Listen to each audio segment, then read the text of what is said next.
자, 어제 국토부가 주택입니다. 주택 중개 보수 개편안이 나올 거라고 보도를 했습니다. 사실 뒤늦게 이슈가 된 거고, 비록 그 몇 가지 안에 불가해 보이지만 그 안에 수수료 개편 이외에 숨겨진 의도가 좀 있는 것처럼 보였어요. 이걸 보고 제가 좀 불편했던 거는 지나치게, 그러니까 소비자 쪽으로 편중이 돼가지고 작성이 됐다는 점입니다. 만약에 제시된 근거가 합당하고 뭐 누구나 참고 자료로 인정할 만한 그런 소스를 근거로 제시해서 작성을 했으면 그러려니 하겠어요. 근데 자료를 읽어보면 다분히 목적을 정해놓고 어떻게든 수수료를 낮춰보겠다, 이런 식으로 작성된 부분이 제법 눈에 많이 띄었습니다. 자, 한번 살펴보겠습니다. 문제는 바로 이 자료를 기반으로 국토교통부가 최종적으로 검토를 해서 올해 6, 7월 정도에 중개수수료 인하 방안을 결정을 하겠다고 발표를 한 상황입니다. 지금 우리 공인중개사들 밥그릇이 위태로운 상황이에요. 권익위에서 도대체 어떤 제안을 했는지 총 4가지 방안을 제안했거든요. 자세히 한번 살펴보겠습니다. 제가 아래 링크를 한번 달아놓겠습니다. 나중에 한번 읽어보세요. 나중에. 굉장히 부정적으로 적혀 있어요. 이 업계에 대해서. 거래 당사자의 중개보수 협의가 불가능한 구조.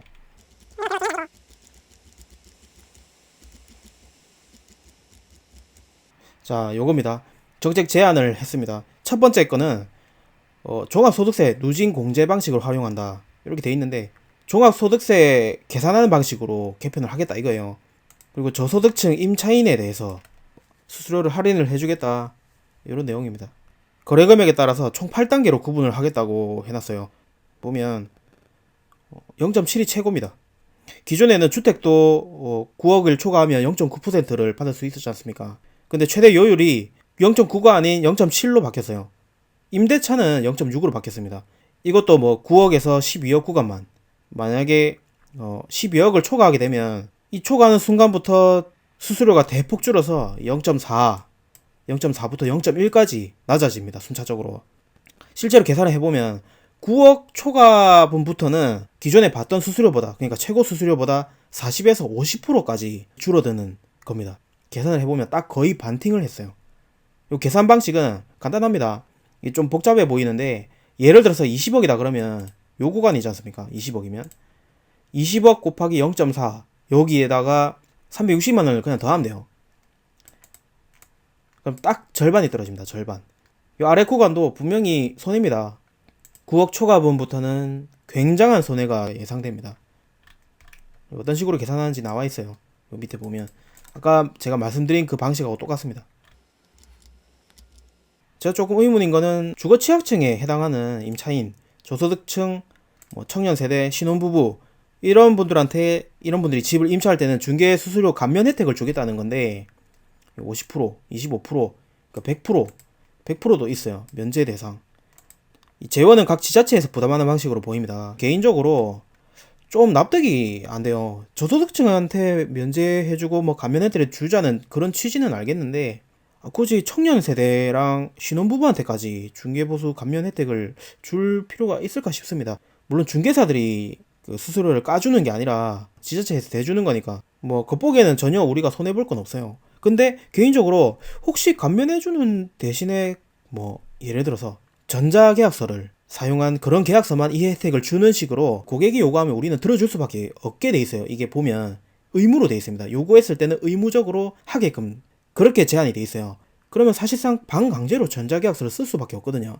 이렇게 전자계약서를 쓰게 만들려는 어떤 숨은 목적이 있는 건 아닌가, 이게 걱정이 됩니다. 요거는 중개수수료 계산 방식인데, 보면 6억 이하 임차인한테만 이런 혜택을 주게끔 돼 있습니다. 나머지 계산 방식 다 똑같습니다. 자, 다른 안도 한번 살펴보겠습니다. 2안입니다. 2안. 12억 이하는 구간별 초과 누진제 1안하고 똑같이 하겠다는 거예요. 12억 이하 매물은.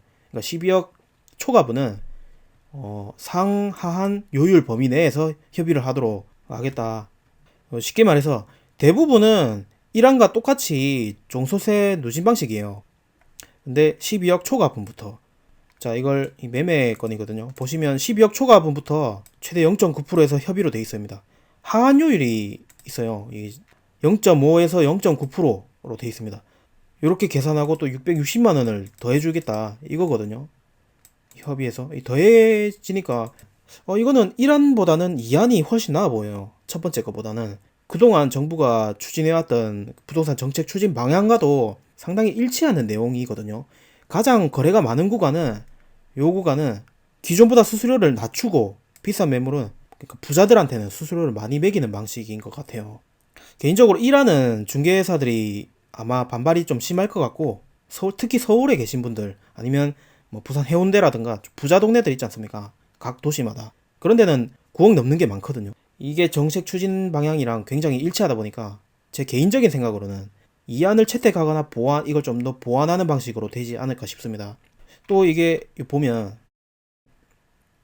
주거취약계층 뜬금없이 청년층한테 감면 혜택을 주는 방안이 들어가 있다는 점에서 그 좀 보는 시야에 따라서는 정치적인 의도가 들어가 있는 게 아닌가 의심하는 사람도 있을 것 같아요. 이게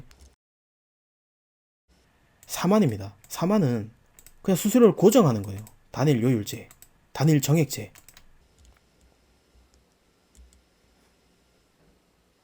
이게 기존 거고 이게 조정안인데 매매는 0.5 이하, 임대는 0.4 이하로 단일로 하겠다. 그러니까 0.6에서 0.9가 사라지는 거예요. 중개사분들 중에는 오히려 수수료를 좀 덜 받더라도 고정료율이 분쟁을 없앨 수 있다 이런 이유로 찬성하는 입장인 사람들도 많은 걸로 제가 알고 있어요. 근데 개인적으로는 고정료율을 반대하는 입장입니다. 저는. 왜냐면 고정료율이라고 해서 사람들이 깎아달라고 하지 않을 거라고 생각하면 오산입니다. 지금 0.9 이내로 협의로 돼 있지 않습니까? 근데 그것도 협의인지 모르고 있는 사람들도 꽤 많습니다. 당장은 괜찮을지 몰라도 어차피 다들 깎아달라고 한다고요. 수수료 한도도 낮아졌는데 기본적으로 0.4가 날라갔어요. 수수료가.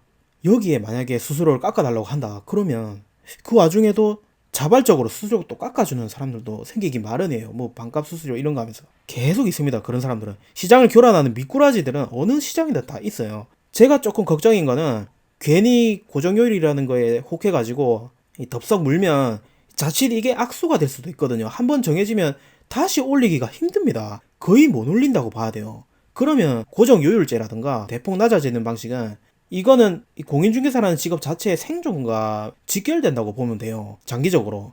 협회가 우리를 대표해서 나갈 거지만 제발 자살골은 안 넣었으면 좋겠어요. 사안은 이거는 뭐 수수료 체계라기보다는 보증보험 책임 한도를 상향하는 식으로 하는 것 같아요. 이 손해배상 이야기를 하는 거 보니까 여기 보면 전체 구간 0.3에서 0.9 자율 협의라 돼 있지 않습니까? 기존 방식이에요. 기존 방식의 책임 한도를 이 책임 한도를 1억이 아닌 몇 억으로 한다든가 10억으로 한다든가 이렇게 바꾸자 이런 취지 같습니다. 이 중개사들이 보험적인 역할도 하지 않습니까? 이 부분을 보완하겠다, 보완하면 좋겠다 이런 안인 것 같아요. 이 세 번째 거는 공인중개사 자율 권한을 부여하겠다. 중개 의뢰인 중에 한쪽에게만 몰아서 받거나 뭐 보수를 각각 다르게 차등해서 요구할 수 있게 법제를 하겠다 뭐 이런 거네요. 쉽게 말해서 중개 수수료를 임대인한테만 요구하도록 하면 좋겠다 이런 의도인 것 같아요. 이 내용 전체를 한번 보시면 읽어보니까 임차인을 굉장히 약자로 보고 있더라고요. 임차인을. 지금 정부가 집을 여러 채 가지고 있는 사람들은 별로 안 좋아하거든요. 뭐 그렇다 보니까 이 정책도 그렇게 그런 방향으로 많이 녹아져 있어요. 임대인한테는 100%다 받고 뭐 임차인한테는 그 절반만 받고 이런 식으로 자율적으로 요구할 수 있도록 이걸 법제화를 하겠다 이겁니다. 근데 있지 않습니까? 주택 임대사업자 혜택은 계속 줄어들고 있어요. 혜택은 대폭 줄이고 건보료는 또 부과를 하고 있고 보유세 인상되고 임대인한테 중개 보수까지 떠넘기를 하는 걸 보면 이 제안서를 만든 사람은 임차인을 굉장한 약자라고 생각하고 계신 것 같아요. 아무래도 그런 민원을 계속 받다 보니까 그런 쪽으로 좀 굳어지신 것 같습니다. 그게 많이 녹아져 있어요. 이 문서 자체에. 일반 중개계약과 전속 중개계약을 의무화하는 방안이 들어있습니다. 1안을 읽기 전 그 서류 나중에 보시면 아시겠지만 앞에서는 오직 부동산 알선만 하면서 무슨 수수료를 그렇게 과도하게 받고 있냐 약간 그런 취지로 많이 작성이 돼 있어요. 여기에서는 또 중개사가 일종의 뭐 보험적인 역할까지 하고 있다 이런 점을 인정을 하고 있어요. 공인중개사는 몇 억에서 몇십억짜리 이런 집을 팔면서 보증까지 서주고 있어요. 사실상 이게 읽어보면 읽어볼수록 이걸 만든 사람들은 공인중개사를 단순히 물건을 보여주고 계약서를 써주는 게 전부인 직업이라고 생각하는 것 같습니다. 공인중개사는 부동산 거래에 있어서 일종의 보험과도 같은 역할도 하고 있거든요. 아까 읽어보셨겠지만 우리가 만약에 중개를 하다가 민사소송을 당하지 않습니까? 그럼 아무리 못해도 10% 정도는 중개인이 부담하도록 판결이 나오는 경우가 많습니다. 1억짜리 중개사고가 나면 수수료는 꼴랑 몇십만 원 받고 1,000만 원을 물어줘야 되는 거예요. 이 사람들은 보증보험이 있지 않느냐고 이렇게 하거든요. 근데 보증보험에서는 그 손해를 중개사를 대신해서 보상을 해주는 게 아니라 단순히 돈을 보험사에서 먼저 빨리 지급을 해주는 것 뿐이에요. 그리고는 곧바로 공인중개사한테 구상권을 행사합니다. 1억짜리 보험을 들었다고 해가지고 1억 초과 손해액에 대해서는 중개사가 책임을 지지 않는 게 아니라 보증을 초과한 금액에 대해서는 중개사가 자기 집을 팔든 뭐 차를 팔든 해가지고 손해배상을 해줄 책임이 있어요. 그리고 그렇게 하고 있어요, 사람들이. 이 보도 자료를 보면 중개인이 단순히 알선만 하는 존재, 아니면 위탁 판매만 하는 직업이라고 못을 받고 있어요. 이 업계에 대한 정책을 제안하고 있으면서 업계의 특성을 모르고 전형적인 소비자의 입장만 대변을 하고 있습니다. 소비자들은 당연히 모든 물건, 서비스를 싸게 사고 싶어 합니다. 반면에 사업자들은 어떻게 합니까? 비싸게 팔고 싶어 하는 게 정상이에요. 한 나라의 정책을 제안하는 사람이라면, 그런 분들이라면 둘 중에 어느 한쪽에 치우쳐서 편을 들어줄 게 아니라 중간에서 객관적으로 판단을 해줬으면 좋겠어요. 일이 적성에 안 맞으면 다른 일을 찾았으면 좋겠습니다. 이런 분들은. 사실 핵심은 전자계약 시스템 도입에 있습니다. 중개사라면 이 부분을 각별히 유심히 봐야 됩니다. 이 수수료를 이야기하면서 갑자기 전자계약서가 튀어나왔어요. 너무 이상하지 않습니까? 이게 너무 이질적이에요, 저는. 현재 대부분 계약 공인중개사들은 이거를 사용을 안 하고 있어요. 맨 처음에 나왔을 때도 전자계약서 사용 안 할 거다. 굉장히 그 이용률이 떨어질 거다. 이렇게 말을 했거든요. 실제로 현재 대부분의 계약 공인중개사들은 이걸 사용을 안 해요. 제가 이란 설명할 때 그 이야기를 했지만 이거는 이 전자계약 시스템은 어떤 안이 채택이 되더라도 제 생각에는 포함이 될 가능성이 높아 보입니다. 전자계약서를 이번 그 6, 7월에 개편안을 발표를 하면서 끼워 넣어서 초반에 전자계약서를 쓰는 젊은 층이 있지 않습니까? 그분들이 중개사들한테 적극적으로 요구를 할 수 있도록 요구를 하도록 해서 활용률을 올리다가 몇 년이 흐르면 의무화로 바꾸는 식으로 장기적으로 추진할 걸로 보입니다. 부동산 소유 현황, 뭐 임대차 데이터 이런 거를 실시간으로 국가기관에서 모을 수 있게 된다는 거예요. 지금은 의무가 아니거든요. 도입된 지 4년이 지났는데 전체 계약 중에 겨우 0.8%만 전자계약으로 체결이 됐다고 합니다. 가뜩이나 출범부터 중개업 고유 권한을 축소시키고 한국감정원이나 LH 몇몇 기업의 부동산 관련해서 권한을 몰아주고 있어요. 지금까지 종이 계약서가 들어갔을 때는 이런 데이터를 모을 인력이 없었고 데이터가 없으면 관련 산업도 지지부진할 수밖에 없어요. 그게 우리한테는 이득입니다. 4차 산업이 발달하면 다른 직업도 마찬가지겠지만 중개업도 당연히 위험합니다. 현재는 굉장히 원시적인 방식으로 데이터를 모으고 있습니다. 근데 이게 만약에 의무화되면 어떻게 됩니까? 내 밥그릇을 지킬 수 있는 사람은 중개인밖에 없습니다. 회가 뭐 해줄 거라 생각합니까? 2017년 개공이었던 분들은 아실 거예요. 부동산 서비스 산업진흥법이 통과될 때 대부분의 개공들이 정신이 나가지 않는 이상 결사 반대했어요. 근데 누가 찬성했는지 아십니까? 당시 회만 찬성했습니다. 회에서 개공들 의견 반영해서 만약에 반대했다 그랬으면 부동산 서비스 산업진흥법이 통과 안 됐을 거예요.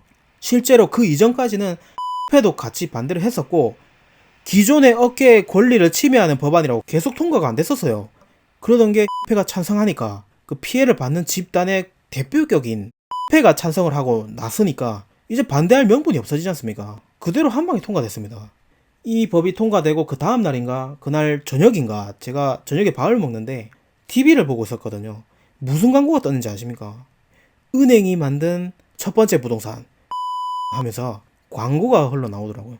여러분 이런 프로젝트는 적어도 수개월을 준비해야 되는 겁니다. 하루 만에 나오는 게 아니란 소리예요.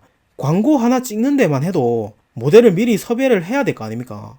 즉 부동산 서비스 산업 진흥법이 통과되기도 전에 한참 전에 물밑에서는 이런 일이 추진되고 있었다는 건데 마치 반드시 통과될 거란 걸 알았다는 듯이 그 준비를 했다는 게 참 대단하지 않습니까? 여러분 이것뿐만이 아닙니다. 부동산 114 사이트 아시죠? 현대 인수했습니다. 그 당시 회는 전자계약서가 도입될 때도 아무 문제 없다고 했었어요. 지금 그로부터 3년이 흘렀지 않습니까? 4년 차입니다. 그동안 뭐가 어떻게 바뀌고 있는지는 개공분들은 체감을 하고 계실 거예요. 여기 보면 역시나 부동산 서비스 산업진흥법의 여파는 계속되고 있습니다. 소비자 보호장치 강구, 부동산 서비스 산업진흥법의 주요 골자가 중개 서비스의 선진화입니다. 선진화. 미국의 부동산 전문가는 변호사, 세무사, 금융 모든 서비스를 제공해 주는데 왜 너희는 안 해주냐? 왜 우리나라는 안 해주냐? 안 해주기 때문에 너희는 역량이 부족해서 서비스 향상을 위해서 법제화가 필요하다. 이렇게 해서 나온 거예요. 개소리 좀 그만하라고 하세요. 세금, 법 이런 거 심층적인 상담을 중개사가 하면 그 자격사법에 위반돼요. 불법입니다. 불법. 서비스를 제공하고 싶어도 손을 댈 수가 없습니다. 나머지 상담은 그 분야 전문 자격사하고 협약을 맺어가지고 연결을 시켜주지 않습니까? 다들 전부 다 이렇게 하고 있는데 마치 안 하고 있는 것처럼 해놨어요. 혹시 중개사 시장을 제대로 조사도 안 해보고 이런 자료를 낸 건지 조금 의문입니다.